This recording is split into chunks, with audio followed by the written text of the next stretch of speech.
नमस्कार मित्रांनो, सोलापूर जिल्ह्यातील बार्शी तालुक्यातील महागावमध्ये एका कुटुंबात नवरा शंकर उत्तम पटाडे आणि बायको रुपाली शंकर पटाडे आपल्या 2 मुलांसोबत राहत होते. नवरा शंकर व्यापारी असल्यामुळे दिवसभर घराच्या बाहेरच जास्त करून राहत असत आणि त्याची बायको दिवसभर घरीच मुलांची देखभाल करून घर सांभाळत असे. शंकरची बहीण देखील बार्शीच्या अलीकडेच राहत होती आणि तिचा मुलगा म्हणजे शंकराचा भाचा. त्याचं नाव होतं गणेश अनिल सपाटे. गणेश फक्त 26 वर्षाचाच तरुण होता. एकाच गावात राहत असल्याने मामा मामी आणि त्यांचा भाचा गणेश यांचं एकमेकांच्या घरी नियमितपणे येणं जाणं असायचं. हा भाचाही वारंवार मामाच्या घरी येत असायचा. त्यांचं कारण देखील असं होतं की त्याची मामी ही दिसायला खूपच सुंदर होती आणि या 26 वर्षाच्या भाच्याचं मन त्यांच्या रुपाली मामीवर पहिल्यापासूनच आलं होतं. म्हणून तो काही ना काही कारण काढून रुपाली मामी सोबत जास्तीत जास्त वेळ घालवण्याचा प्रयत्न करत असायचा. तो मुद्दामूनच ज्यावेळी त्याचा शंकर मामा कामाला निघून जायचा त्यावेळीच त्यांच्या घरी यायचा आणि मामी सोबत जवळीक साधण्याचा प्रयत्न करीत असायचा. तिच्यासोबत गप्पा गोष्टी करायचा. मामी रुपालीच्या देखील काही गरजा होत्या आणि त्या गरजा भाचा गणेश नियमितपणे पूर्ण करायचा. म्हणून रुपाली देखील भाचा गणेशवर प्रेम करायला लागली होती.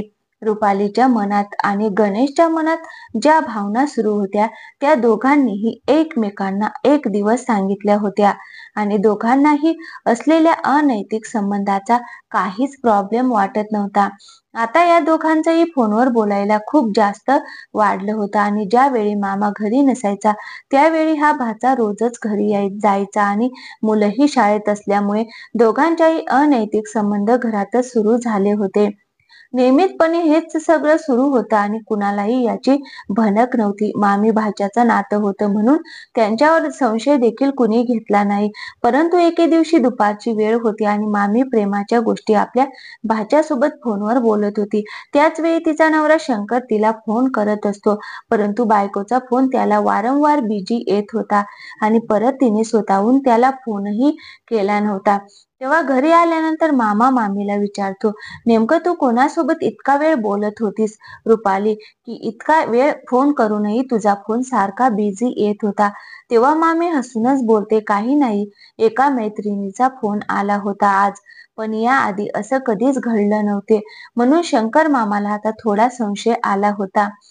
त्यामुळे रुपाली मामी झोपल्यानंतर तो तिचा मोबाईल चेक करतो, परंतु त्या मोबाईलमध्ये कोणताही नंबर नव्हता. म्हणजे मामीने अगोदरच नंबर डिलीट करून ठेवला होता. आता मात्र या मामाच्या मनामध्ये मामीबद्दल अजूनच शंका निर्माण झाली आणि तो तिला सारखा विचारायला लागला की दुपारी फोनवर कोणासोबत बोलत होती, खरं सांग आणि त्या व्यक्तीचा नंबर तू डिलीट का केला फोनमधून? माझ्या पाठीमागे या घरात काय काय चालू आहे हे सगळं आता तू मला सांग. या कारणावरून या दोघांमध्येही खूप भांडणं सुरू झाली. मनात संशयाने जागा निर्माण केल्यावर मामा रोजच आता दारू पिऊन घरी यायला लागला होता. दारू पिऊन घरी आल्यानंतर अजून त्या दोघांमध्ये भांडणं जास्त वाढायची. भांडण वाढल्यानंतर मामा हा नेहमीच मामीवर हात उचलू लागला होता. आता वारंवार त्यांच्या घरात हेच सगळं घडत होतं, ज्याचा परिणाम त्यांच्या लहान मुलांवरही होत असे. या मामा मामीचा दोघांचाही आता अजिबात जमत नव्हतं. मामा रोज काहीही कारण सांगून घरी लवकरच यायचा, बायकोवर लक्ष ठेवायचा आणि कोणत्याही कारणावरून घरात बायको रुपाली सोबत भांडण करायचा. त्याच्या मनात बायकोबद्दल आता शंका निर्माण झाल्या होत्या. रुपाली मामीला मात्र हा प्रकार नकोसा वाटत होता आणि म्हणून मामीला फक्त भाचाच प्रिय झाला होता आणि आता आपल्या भाच्यासोबतच संपूर्ण आयुष्य घालवायचं विचार रुपाली मामीचा सुरू होता. या मामीला आता तिच्या भाच्यासोबत लग्न करायचं होतं आणि नवऱ्याला कायमचं सोडून द्यायचं होतं. म्हणून एक दिवस नवरा घरात नसताना परत मामी भाच्याला फोन करते आणि मनात चालणाऱ्या गोष्टी सांगते. मला आता तुझ्या सोबतच लग्न करायचं आहे गणेश, आपण दोघेही लग्न करून चांगला संसार नव्याने सुरू करू आणि यामध्ये मला तुझी मदत हवी आहे. तुझ्या मनापासून सुटकारा हवा आहे. या भाच्याला सुद्धा मामीकडून काही गोष्टी हव्या होत्या आणि त्या मिळतही होत्या. दोघांच्याही गरजा अशा अनैतिक संबंधांमधून पूर्ण होऊ लागल्या होत्या. दोघांच्याही मनातील जी वासना होती ती वासना बाहेर निघत होती. त्यामुळे हे दोघे एकमेकांसोबत लग्न करण्यासाठी तयार होतात. परंतु या दोघांमध्ये जो अडथळा येत होता तो म्हणजे या शंकर मामाचा, रुपालीच्या नवऱ्याचा. जोपर्यंत हा जिवंत आहे आपल्याला लग्न करता येणारच नाही असं भाच्याला वाटत होतं. त्यामुळे मामी आणि भाचा दोघं मिळून एक मोठा षडयंत्र आखतात. काही करून मामाचा काटा काढून टाकायचा. मामा एकदा गेला की आपल्या दोघांमध्येही कुणीच येणार नाही आणि कुणाला आपल्यावर शंका देखील येणार नाही की आपल्या दोघांमध्ये काय सुरू आहे आणि काय सुरू होतं. नंतर आपण दोघेही लग्न करूया आणि आयुष्यभर एकमेकांच्या सोबत राहूया. मामी आणि भाचा दोघेही या अनर्थ पापी गोष्टीसाठी तयार होतात. खूप दिवस विचार करून दोघेही एक मोठा प्लॅन बनवतात. प्लॅन नुसारच 17 फेब्रुवारी 2025 रोजी भाचा संध्याकाळी 4:30 वाजता आपल्या घरी आईला सांगतो की मी माझ्या मित्रांसोबत 1-2 दिवसांसाठी बाहेर गावी फिरायला जात आहे. घरी असं खोटं सांगून तो सरळ आपल्या मामाकडे घरी जातो. मामा आणि भाचा या दोघांनाही दारूचा वाईट व्यसन होतं. दोघेही नियमितपणे दारू पीत बसायचे. मामाचा भाचा लाडका होता म्हणून तो त्याच्यावर कधी संशय घेत नव्हता. त्यामुळेच त्या दिवशी भाचा मामाला बोलतो की मामा, आज आपण बाहेर जाऊन दारू पिऊया ना? खूप दिवस झाले आपण बाहेर गेलो नाही.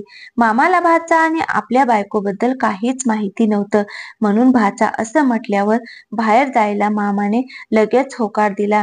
मामा आणि भाचा दोघेही एका बाईकवर बसून दारू प्यायला एका तलावाच्या ठिकाणी जातात. जाताना दोघांनी दारू विकत घेतली होती आणि त्यासोबत काही खायला प्यायलाही विकत घेतलं होतं. आता रात्र झाली होती. दोघेही जवळच्याच महागाव तलावाजवळ जाऊन बसले. त्या ठिकाणी दोघेही पाण्याच्या काठावर बसतात आणि दोघेही एकमेकांसोबत दारू पीत मग्न होतात. रात्रीचा अंधार मात्र वाढत चालला होता. दोघेही एका पाठोपाठ एक बॉटल संपवत होते आणि त्याबरोबरच त्यांच्या गप्पा गोष्टीही रंगल्या होत्या. दोघांनीही खूप जास्त दारू प्यायली होती. त्यामुळे दोघांनाही आता सूध राहिली नव्हती. त्या भाच्याला मामाला जास्त दारू पाजायची होती.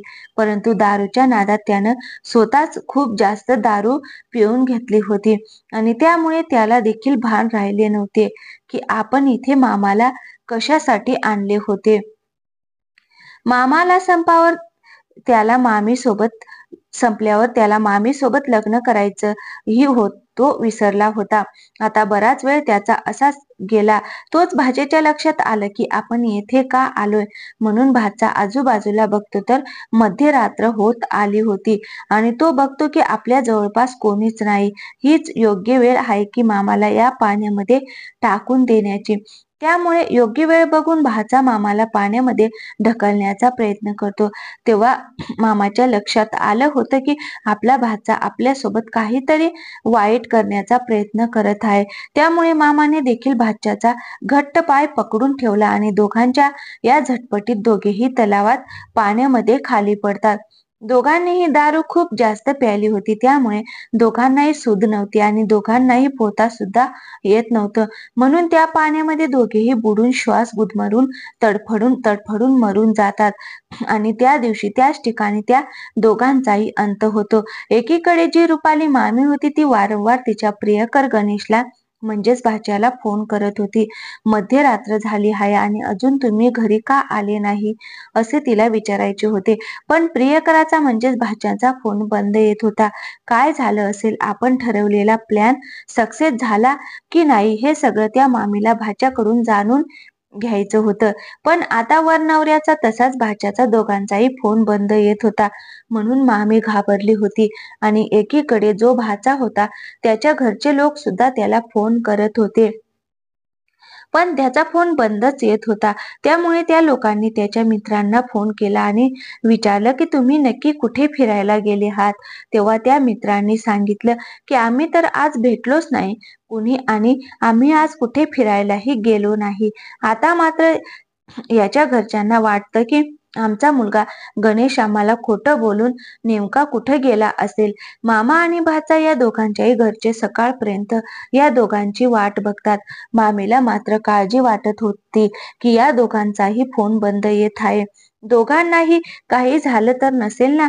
त्यामुळे सकाळी सकाळी दोघांच्याही घरचे जवळच्याच एका पोलीस स्टेशन मध्ये जातात आणि कंप्लेंट करतात. मामा आणि भाचा दोघेही गायब झाले आहेत. तिथलं पोलीस सुद्धा यांची तक्रार नोंद करून घेतात आणि दोघांनाही शोधण्यास सुरुवात करतात. त्यानंतर तारीख होती 19 फेब्रुवारी 2025 ची. शिवजयंतीचा दिवस होता. दुपारचे 2 वाजले होते. काही कोळी बांधव मासे पकडण्यासाठी तलावावर गेले होते. ज्या तलावात त्या दोघांचाही मृत्यू झाला होता. या लोकांची नजर त्या दोघांच्या मृतदेहावर पडते आणि ते लगेचच पोलिसांना माहिती देतात.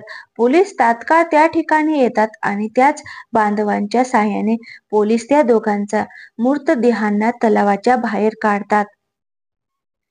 पोलिसांकडे सुद्धा 2 दिवसा अगोदरच या दोघांच्याच मिसिंगच्या तक्रारी आल्या होत्या. त्यामुळे पोलिसांनी त्यांच्या घरच्यांना लगेच फोन केला. एकीकडे पोलिसांनी मामीला फोन केला तर दुसरीकडे भाच्याच्या घरी. त्यानंतर दोघांच्याही घरचे लोक तिथे जमतात. घरच्यांना समोर 2 मृतदेह पाहून खूप दुःख होतं.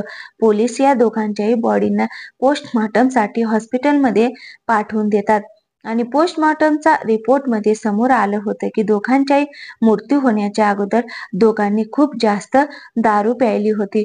पोलिसांसमोर आता खूप मोठं आव्हान होतं. या दोघांची हत्या नेमकी कोणी केली हे शोधण्याचा. पोलीस आता आपल्या तपासाला लागतात. सगळ्यात अगोदर पोलिसांनी मामा आणि भाचा या दोघांच्याही फोनचा पूर्ण रेकॉर्ड काढला, कॉल हिस्ट्री काढली. त्यात त्यांना समजले की दोघेही व्यक्ती एकाच महिलेवर वारंवार फोन करून बोलत असतात आणि ती दुसरी तिसरी कोणी नसून मामी होती. त्यामुळे पोलिसांनी विचार केला की हा मामा आहे, ही त्याची बायको आहे आणि त्यामुळेच हा वारंवार तिला फोन करत असेल. पण भाचा कशासाठी तिला इतक्या वेळा फोन करत होता? ती तर त्याची मामी आहे आणि म्हणून अशा संशयामुळे पोलिसांनी मामीला चौकशीसाठी पकडले आणि मामीची चांगलीच कसून चौकशी सुरू केली. मामी अगोदरच खूप जास्त टेन्शन मध्ये होती कारण नवरा पण तिने गमावला होता आणि भाचा म्हणजेच प्रियकर सुद्धा तिने गमावला होता. त्यामुळे तिने पोलिसांसमोर सगळ्या काही गोष्टी मान्य केल्या आणि तिने सांगून दिलं की भाचा आणि मी मिळून कशा प्रकारे प्लॅन केला होता. हा प्लॅन आम्ही फक्त नवऱ्याला मारण्यासाठी केला होता, पण भाचाच मरून गेला होता. अशा प्रकारे ही संपूर्ण घटना उघडकीस आली आणि मग काय पोलिसांनी मामीला बेड्या ठोकल्या. न्यायालयाने तिला पोलीस कोठडी सुनावण्यात आल्याची माहिती पोलिसांना दिली आणि पुढील सगळी कारवाई पोलीस करत आहेत. ही घटना सांगून कुणाच्याही मनाला त्रास द्यायचा माझा उद्देश नाही. फक्त तुम्हाला सावध करणे, सतर्क करणे हाच या घटनेमागील हेतू आहे. कोणत्याही नात्याला कलंक लागेल असं कधीच वागू नये. प्रत्येक नातं हे पवित्र समजले जातात आणि याच नात्याला असे अनैतिक संबंधांमध्ये गुंतवून त्या नात्याला काळिंबा फासू नये. रुपालीने पाप केलं होतं म्हणून तिला शिक्षा मिळाली. नवराही गेला आणि भाचाही. पण तिच्या मुलांची या सगळ्यात काय चूक होती? शिक्षा मात्र त्याच मुलांना होणार. असं अनाथ होऊन त्यामुळे रुपाली सारख्या स्त्रियांना एकच सांगणं आहे, प्लीज असे वागू नका. ज्याने तुमच्या मुलाचं भविष्य खराब होईल, त्यांना तुमची लाज वाटेल. आपल्या मुलाचा तरी विचार करून वागत जा. तुम्हाला या संपूर्ण घटनेबद्दल काय वाटते ते मला खाली कमेंट बॉक्समध्ये नक्की सांगा. या स्टोरीला लाईक करा आणि आमच्या चॅनलवरती नवीन असाल तर प्लीज आपल्या चॅनलला सबस्क्राईब करायला विसरू नका. थँक्यू. धन्यवाद मित्रांनो.